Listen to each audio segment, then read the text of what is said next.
What's up everybody, welcome back to another video. Today we're going to be doing the Mtec clutch assist spring install on the new BRZ. So this should improve clutch feel. It has less tension than the stock spring, and I went on the forums and decided that I would get this and see how it is, try it out. It wasn't that much. Mtec sells it directly off their website. Alright, so these are kind of the tools you're going to need for the install. Of course, you're going to need the Mtec clutch assist spring. They include you 2 zip ties, although I've seen a lot of videos of them kind of busting, so I have extras just in case. You're definitely going to want one of these babies, that way you can actually see what you're doing during the install. You're going to want wire cutters for the zip ties, that way you can cut them off when you're done, because you're going to put them on the insides of the spring, not on the very end, but on the insides. Need on those pliers to reinstall the C-clip or retainer ring that's on there. You don't want a long, skinny screwdriver to try and get that clip off of there. There's a certain way you have to do it. I'll try my best to show you. You're gonna want a pick, or what do you call it? I forget what they're called.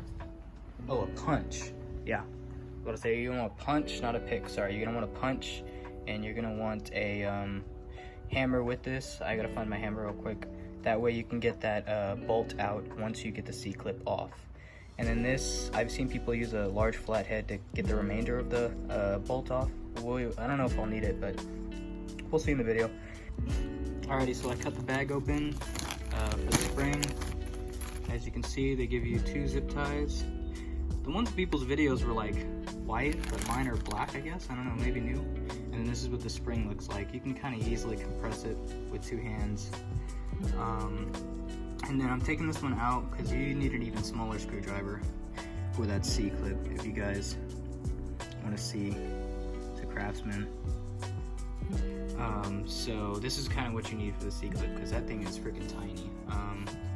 But before any of that, I'm actually going to clean the interior of my car.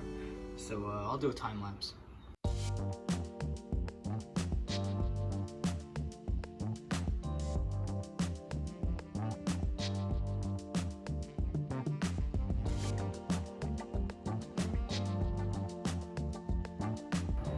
Alright, by now the time lapse should be over. The reason I parked the car backwards, I know it was kind of shitty, but I parked the car backwards because you're gonna need all the room you can get for this install. Like, you need this door to be open like completely, like 100%, like all the way as far as it'll go. Seat all the way back as you can get it. And then even the headrest, push that as far back as you can, just to give yourself a little bit extra room, because you're going to be cramming yourself into this space. And we're going to be working on that spring right there, so that's going to be fun. Alright, so this is take 1, because this is probably going to take fucking forever, but the C-clip is like right here. So if I can just get that in and snap it out, that's what this is used for. You don't want to, sorry if the camera angle's bad, you don't want to just push it. Like, if you get underneath it and you just push it, it's just gonna keep fucking rotating, you see? Pushing it, just keeps rotating. You don't want to do that. There's actually a little space right here, and you just want to pull the clip out like that. Alrighty.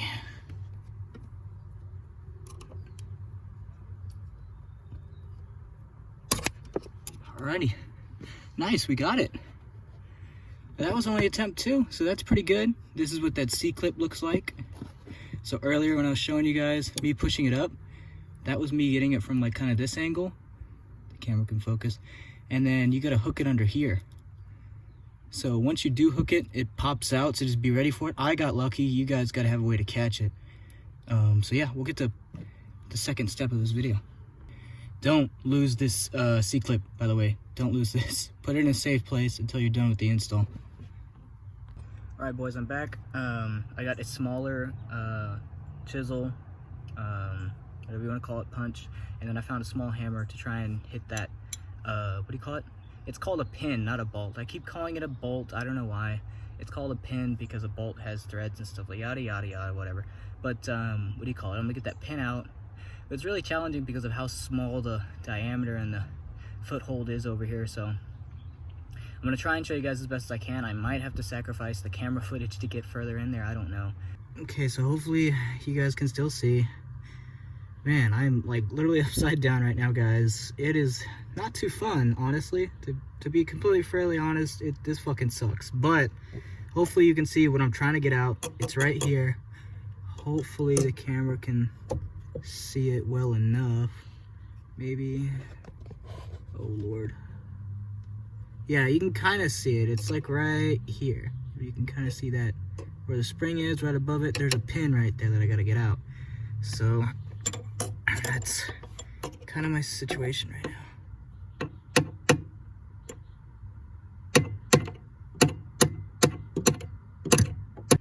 Whew, all right, a little update. I've just been going at it with the fucking the hammer. You just gotta be consistent with it and just keep going, honestly, because eventually it's gonna go out. I don't know how other people got out the pin by using a flathead, and I think some people use pliers too. I mean, I don't really know, but I've just been going at it and it's showing progress, but it's kind of repetitive and it's gonna take a bit, so I'll update you guys when it gets out. Alright guys, I'll insert a picture because I couldn't film me getting out the pin, but it was out enough to where I just used these pliers and I just yanked it out. I'll put a picture, but yeah, you just have to get some pliers like this, grab it and yank it out. Once it's like fully, you'll be able to tell. It's like sticking out all the way. And then next, you're just gonna check your spring for compression. 2 zip ties they provide. It's probably gonna have to go down a little bit more, but we'll test this real quick. Alright guys, sorry I didn't show you the install. I had to use 2 hands and it was fucking, my dad put some grease on there. As you can see, the spring is compressed enough. I can't, if I can get a fucking angle of it. The spring is compressed enough to clear. A lot of grease on there. The 2 zip ties I need to cut off, and she's back in there. So yeah, I'll update you guys on how that is. The install mainly was difficult just because of being upside down and not having a lot of room to work with. So I'm sorry if the camera quality was kind of bad. Sorry if the angles were shit. This is a hard install to film, guys. Alrighty guys, as you can see, the C-clip is installed. It's right here. You see me kind of move it up and down. I would say use some bent needle nose pliers for this shit because it's hard to hook her in there, and then once you do get it hooked, it just keeps wanting to snap back off and fly everywhere. So just use some of these, get it in there. Let me show you guys better. Get a little closer. You can see she's in there, and then the zip ties, all that's left is just cut those. Pretty self-explanatory. Yeah. Alrighty, boys. Section might be tight. Might have done that too tight to even cut them.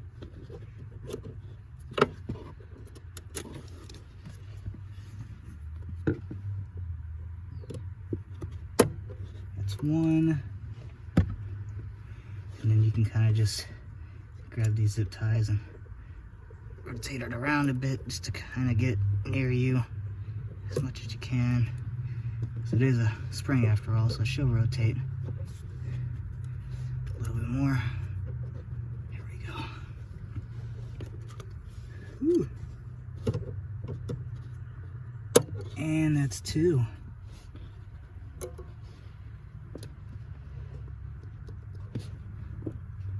Already, the clutch definitely feels a little bit heavier, but probably going to be more responsive is what I've heard. So yeah, I'll have to give you guys a review on it. I want to actually drive it for a week and then see what my impressions are. Appreciate you guys watching the video. This one's going to be a bit of a longer one, especially after I'm done editing it. So yeah, hope you guys have a good one. I will see you in the next video.